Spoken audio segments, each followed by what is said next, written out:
स्वर्गीय वसंतराव नाईक जन्म शताब्दी समारोह का शानदार आयोजन महाराष्ट्र विधानमंडल की ओर से अमरावती में संपन्न हुआ। इस गरिमामयी आयोजन में भारी हड़बड़ियां होने से आयोजन के यशस्विता को दागदार बना दिया गया। इस हड़बड़ियों की महाराष्ट्र विधानमंडल जांच करेगा। विश्वसनीय सूत्र बता रहे हैं कि वरिष्ठ स्तर पर इस हड़बड़ियों पर मंथन हो रहा है। हाल ही में शहर में मंत्रालय पधारा था।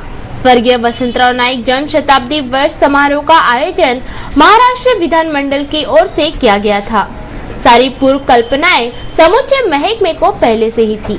सारा नियोजन फुल प्लानिंग के साथ था। फिर भी इतनी खामियां रह गई कि गिनते नहीं बनी। मुख्यमंत्री मंच पर मौजूद, उप मुख्यमंत्री मौजूद, विधानमंडल के सभापति मौजूद, कईयों मंत्रीगण, विधायक, सांसद मौजूद, लेकिन व्यवस्था ऐसी कि कोई आपराधिक तत्व चाहता तो वो सब कुछ कर सकता था, जिसके बारे में सोचकर ही रोंगटे खड़े हो जाते हैं। आपराधिक तत्वों की तो छोड़ दो, स्वयं विधायक तक अपनी गरिमा अपने हाथ धूमिल कर गए। पीएसआई पठान नामक पुलिस कर्मी से भद्दे लफ्जों में गाली गलौज इस गरिमामयी समारोह में विधायक जगताप ने की थी, जिसकी बाकायदा शिकायत पीएसआई पठान ने गाड़गेनगर पुलिस थाने में दर्ज कराई है।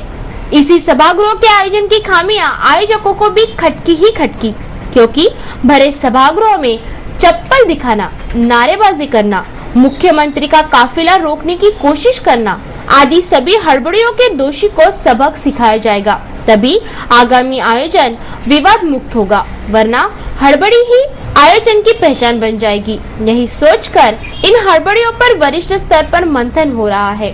गोपनीय सूत्र बताते हैं कि महाराष्ट्र विधानमंडल आयोजक के रूप में इसका मंथन कर कार्रवाई की हलचलें बढ़ाने वाला है। मनपा को मंत्रालय से प्राप्त 25 करोड़ के निधि को लेकर मचा बवाल शायद कभी नहीं थमेगा। जिस समान निधि वाटप का मुद्दा बनाकर रवि राणा ने ताल ठोकी थी, उसी मुद्दे पर अब जन विकास कांग्रेस और राष्ट्रवादी कांग्रेस ने हाथ मिलाकर कांग्रेस पार्टी को लक्ष्य बना रखा है। ये पार्षदगण भी समान निधि वाटप की डिमांड रखे हैं। मनपा के सत्ताधारी और विरोधी आपस में हाथ मिलाकर शहर के विकास को ग्रहण लगाने का मूड बना चुके हैं। पहले रवि राणा ने मंत्रालय से प्राप्त 25 करोड़ के विशेष निधि का आधा निधि अपने निर्वाचन क्षेत्र के लिए समान निधि वाटप और काम के उच्चता को लेकर अपने ताबे में कर लिया। अब बचे 12.5 करोड़ पर अमरावती निर्वाचन क्षेत्र में विकास कार्य होने हैं, लेकिन कांग्रेस पार्टी समान निधि वाटप के मुद्दे को बगल दे रही है।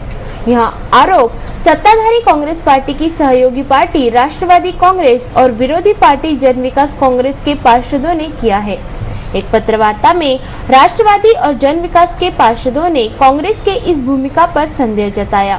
युति तोड़ने तक की बात राष्ट्रवादी के पार्षद कह गए। अमरावती कॉर्पोरेशनला 25 कोटी आणि चंद्रपूर कॉर्पोरेशनला 25 कोटी असे शासनानं नगर विकास विभागाने दिले। त्याचा विल्हेवाट महानगरपालिकेच्या बांधकाम क्षेत्राकडून व्हावा असा आमचा निर्णय झाला होता, तिथे ठराव झाला होता आणि आमच्या मधून त्याचा फायनल सुद्धा झाला। परंतु यादी फक्त विभागीय आयुक्ताकडे पाठवण्याच्या संदर्भात उशीर झाला आणि त्या उशीर होण्याच्या कालखंडात माननीय आमदारांनी पत्र आणलं आणि त्या पत्राच्या भरोश्यावर विभागीय आयुक्तांना त्वरित थांबवण्याचा प्रयत्न केला। म्हणून आम्ही कोर्टात गेलो। तो 12.5 कोटीचा विषय नव्हता, विषय 25 कोटीचा होता। निर्णय होताना सभेमध्ये असा निर्णय झाला की 25 कोटीचं नियोजन हे महापौरांकडे जबाबदारी दिली आणि सगळ्या गटनेत्यांनी मिळून त्याचं नियोजन करावं अशा पद्धतीचा ठराव झाला। मग पक्षनेत्यांशी चर्चा केल्यानंतर त्यांनी सांगितलं की राष्ट्रवादीच्या कुठल्याही नगरसेवकाला डावललं जाणार नाही, याची खबरदारी आम्ही घेतो। हे सगळं ठरल्यानंतर जेव्हा यादी तिथे जर दुसरी जात असेल तर त्या संदर्भात मात्र विचार करण्यासारखा म्हणजे करत असतो। अजितदादांची बैठक झाली होती मुंबईला। अजितदादांसोबत आणि उपमहापौर चेतन पवार साहेब, मी स्वतः आणि महानगरपालिकेचे आयुक्त हे सगळे लोक आम्ही उपस्थित होतो। त्याप्रसंगी रावसाहेब शेखावत तिथे उपस्थित होते। उपमुख्यमंत्री महोदयांनी सांगितलं की रावसाहेब तुम्ही आताच्या आता पत्र तयार करा आणि तुमचं पत्र मुख्यमंत्र्यांकडे द्या, जेणेकरून ते पत्र नगर विकास विभागाकडून वित्त विभागाकडे येईल आणि मला त्याच्यावर तुम्हाला तरतूद देता येईल अशा संदर्भातले निर्देश दादांनी त्याप्रसंगी आमदार रावसाहेब शेखावतांना सांगितलं आणि त्यांनी त्याच प्रसंगी तेव्हाच पत्र तयार करून दिलं। पत्र रावसाहेब शेखावतांचं असल्यामुळे त्यांचं अभिनंदन करणं आम्ही टाळलं नाही। रावसाहेब शेखावतांचं पत्र दिलं गेलं की अमरावती कॉर्पोरेशन सुद्धा एलबीटी मध्ये आहे। एलबीटी मध्ये असल्यामुळे येणारी जी तूट आहे ती लक्षात घेता महानगरपालिकेला विशेष अनुदान द्यावं आणि ते शासनाकडून मिळालं। असं आहे की मला निश्चित खात्री आहे आम्हाला बॉम्ब द्या म्हणजे काय दिशा ठरवा आम्हाला निश्चित खात्री आहे की जेव्हा निवेदन आम्ही विभागीय आयुक्ताकडे दिलं आहे की कमिटी लोकल असल्यामुळे विभागीय आयुक्ताला त्याचे अधिकार असल्यामुळे हे बदल करण्याच्या संदर्भात आमची जी आघाडी महानगरपालिकेत आहे याच्यात आम्ही ठरवू आणि त्या ठरवून त्याचं नियोजन करून पुन्हा एकदा विभागीय आयुक्तांना विनंती करू आणि विभागीय आयुक्त ती विनंती ऐकतील कारण पत्र विभागीय आयुक्तांपर्यंतच माहिती आहे. अविनाश भाऊ कोणीने सहकारी मित्र आहे कोणीने करणार समजदारीनं मानले तर ठीक आहे तर दुसरा पर्याय नाही. काय पर्याय सांगा तुम्ही. अहो पण सहकारी तशा पद्धतीची एक प्रत जर आम्हाला मिळाली तर आम्ही लगेच त्याचा ठराव करून समप्रमाणात सगळ्यांना निधी तो वाटतो. बडनेराचा विषय आहे ना तो विषय 12.5 कोटीचा त्याच बडनेराचा पद्धतीचा ठराव आम्ही महानगरपालिकेमध्ये 25 कोटीचा दिला आहे की याचं नियोजन महापौर सर्व गटनेते उपमहापौर स्थायी समिती चेअरमन हे बसून करतील आणि त्या पद्धतीचा निर्णय महापौरांनी करावा. पैसा नहीं हुआ तो आप कांग्रेस से युति तोड़ेंगे? अरे भाई युती तोडणे का विषय अभी आहे का?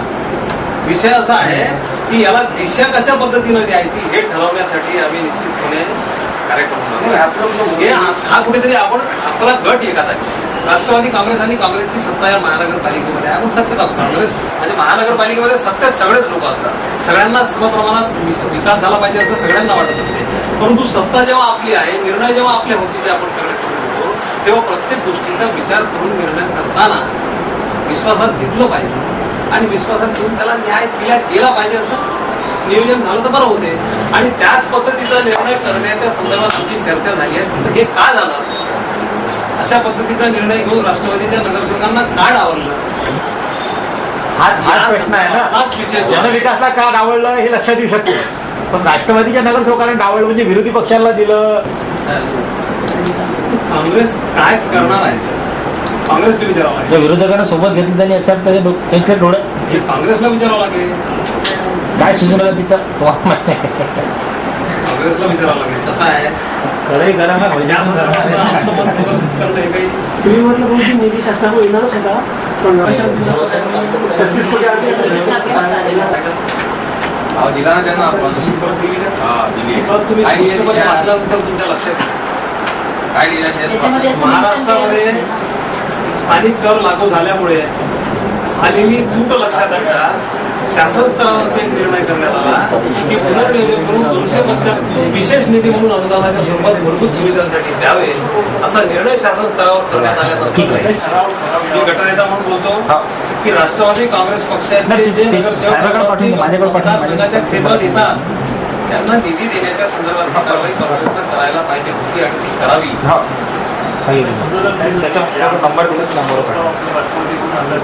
ती दिशा ठरवून या संदर्भात पक्षनेत्यांची काही बोलणं झालं आहे काय? पक्षनेत्यांची माझी पूर्ण चर्चा झाली आहे. त्यांनी सांगितलं की आपण निर्णय करेल आणि आमदाराची काही बोलणं झालं नाही. ये तो फिर से न्यायालय में जाएंगे.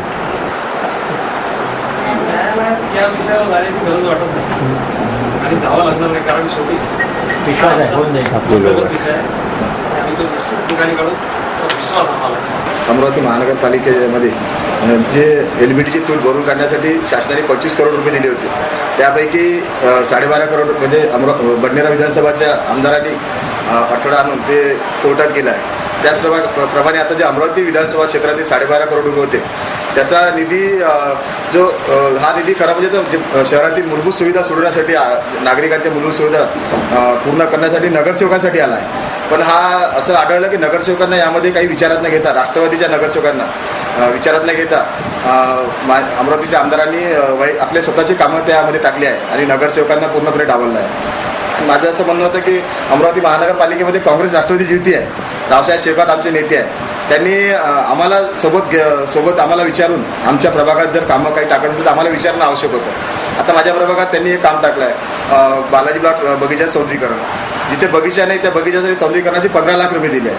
त्या 15 लाखमध्ये मी माझ्या प्रभागाचा खूप विकास करू शकलो असतो. बऱ्याचशा नागरिकांच्या समस्या सोडू शकलो असतो.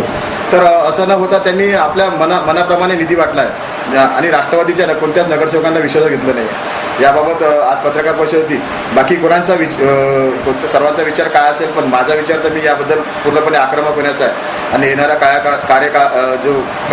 येणारा जो वेळ आहे ते येणाऱ्या वेळेमध्ये याबद्दल आक्रमक होऊन मी माझ्या सर्व भावना जनमानसापर्यंत पोहोचील आणि जो निधी देण्यामध्ये मला डावलला आहे त्याच्याबद्दल मी तर हा अन्याय सहन करणार नाही आणि आमदारांना मी कृपा करून अशी विनंती करतो की जो निधी मनपाच्या विकासासाठी येते त्यामध्ये कमीत कमी नगरसेवकांना विचारात घेतलं पाहिजे, कारण की प्रभागातील समस्या नगरसेवकांना माहीत असतात आणि नागरिकांच्या कोणत्या समस्या महत्त्वाच्या समस्या कोणत्या आहेत हे नगरसेवकांना माहीत असतं. त्यामुळे त्यांनी कमीत कमी नगरसेवकांना विश्वास घ्यायला पाहिजे होतं आणि असं अमरावतीच्या आमदारांनी केलं नाही. त्याबद्दल मी निश्चितच आता याच्या पुढे आक्रमक होणार आहे आणि माझ्या स्टाईलने बाकी कोणी काय करो की नाही करो, पण माझी जी संघटना आहे, माझे जे 1000-2000 कार्यकर्ते आहेत त्या सर्व कार्यकर्त्यांना सोबत घेऊन येणाऱ्या कार्यकाळामध्ये मी मोठं तीव्र आंदोलन उभं करण्याच्या तयारीत आहे. महाराष्ट्र राज्य विधि सेवा प्राधिकरण की ओर से आगामी 23 नवंबर को राष्ट्रीय लोक अदालत का आयोजन किया गया है. न्यायालयों में प्रलंबित केसेस तुरंत निपटाने महाराष्ट्र राज्य विधि सेवा प्राधिकरण, जिला विधि सेवा प्राधिकरण व जिला सत्र न्यायाधीश की ओर से होने जा रहे इस लोक अदालत में पक्षकार भारी मात्रा में सहभागी हो और इस आयोजन का लाभ ले, ऐसा जाहिर अनुरोध कोर्ट की ओर से किया जा रहा है. महाराष्ट्र राज्य विधि सेवा प्राधिकरण, जिला विधि सेवा प्राधिकरण अमरावती, जिला व सत्र न्यायाधीश इनके ओर से आगामी 23 नवंबर को राष्ट्रीय लोक अदालत का आयोजन किया गया है. प्रलंबित केसेस का तुरंत निपटारा वह भी निःशुल्क, ऐसा इस लोक अदालत के आयोजन का स्वरूप है. पक्षकार अपने विधि तज्ञ से मिलकर या न्यायालय के विधि सेवा प्राधिकरण दफ्तर से इस बाबत विस्तृत जानकारी ले सकते हैं. प्रलंबित केसेस का निपटारा करते सभी पक्षकार इस लोक अदालत का लाभ ले, ऐसा अनुरोध जाहिर रूप से किया जा रहा है. महाराष्ट्र शासन द्वारा कॉन्ट्रैक्ट पद्धति पर नियुक्ति हेतु एवं साक्षात्कार का आयोजन 3 अक्टूबर को प्रबोधिनी में किया गया. मी गजेंद्र भावने, उपजिल्हाधिकारी रोहियो. सध्या महाराष्ट्र राज्यामध्ये महात्मा गांधी ग्रामीण रोजगार हमी योजना जी सुरू आहे त्यासाठी वारंवार आम्हाला कंत्राटी मनुष्यबळाची आवश्यकता पडते. यासाठी आज आपण प्रबोधिनीमध्ये वेगवेगळी जी पदं आहेत, जसं सहाय्यक कार्यक्रम अधिकारी आहे, तांत्रिक अधिकारी आहे, क्लर्क कम डाटा एंट्री ऑपरेटर आहे, या सर्व पदांसाठी आपण जाहिरात दिली होती. त्या जाहिरातीला अनुसरून आज सकाळी 11 वाजल्यापासून ही प्रोसेस सुरू आहे. याच्यामध्ये सगळ्या लोकांची इंटरव्ह्यू घेतल्यानंतर त्यांची कागदपत्रे तपासून एक मेरिट लिस्ट लागेल आणि मेरिट लिस्ट लागल्यानंतर ज्या ज्या तालुक्यामध्ये ज्या ज्या पद्धतीने वॅकन्सी उपलब्ध होईल किंवा आवश्यकता भासेल त्याप्रमाणे आपण कंत्राटी कर्मचाऱ्यांना त्यांची सेवा तिथे आपण घेणार आहोत. इंटरव्यू देने आए. हाँ, यहाँ जो व्यवस्था है वो कैसी है? व्यवस्था बहुत अच्छी है. हाँ, किसी बात की अड़चन तकलीफ? किसी बात की अड़चन नहीं है, कोई सब हेल्पफुल है यहाँ के. और अलग अलग तालुके के अलग अलग टेबल है, अलग अलग ब्लॉक है, अलग अलग ग्रुप है. और मैनेजमेंट भी बहुत अच्छा है यहाँ का. काम लेने वाले देने वाले सब हेल्पफुल है. बाकी सब